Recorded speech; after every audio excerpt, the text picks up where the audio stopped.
into a sort of free, democratic, global, so-called West.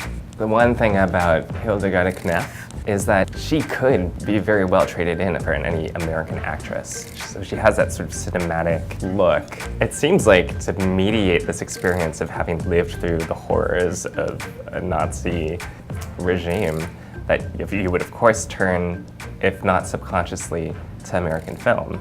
This kind of refuge from that.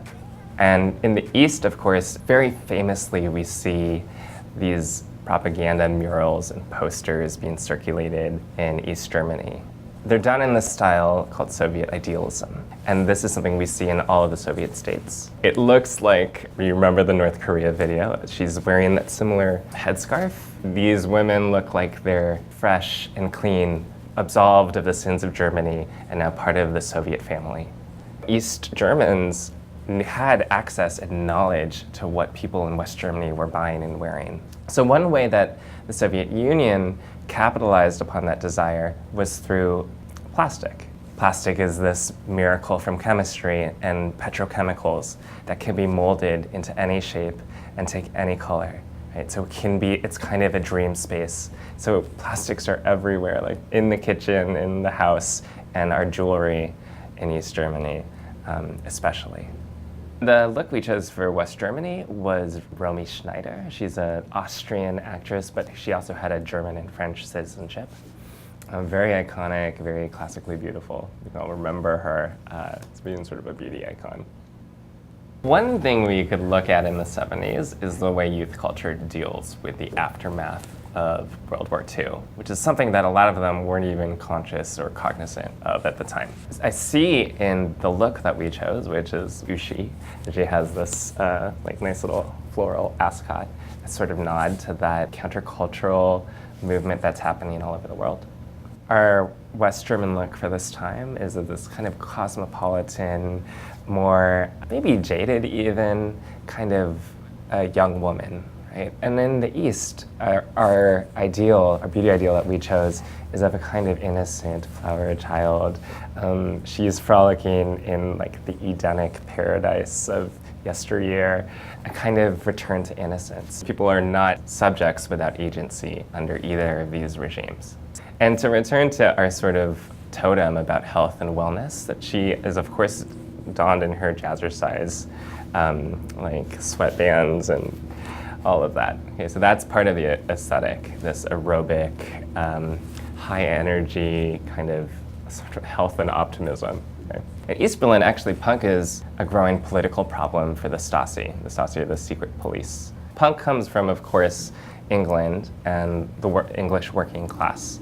And those cassette tapes, those images, and some of those aesthetics make their way to East Germany, where they take on really powerful political signification.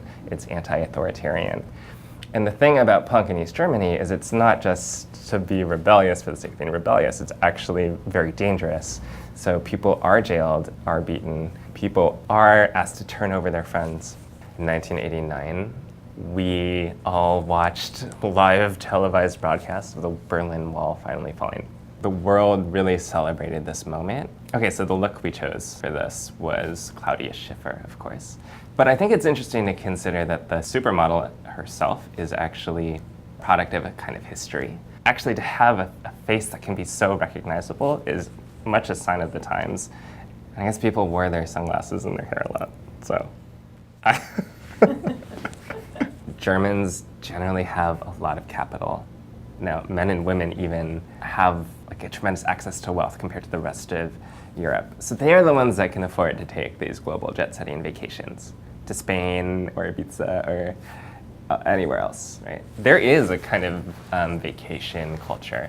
Don't forget that Germans have always had this preoccupation with nudism and sunbathing and all of these things, right? So to look like you've been at the beach, basking in the sun and the radiance of it all.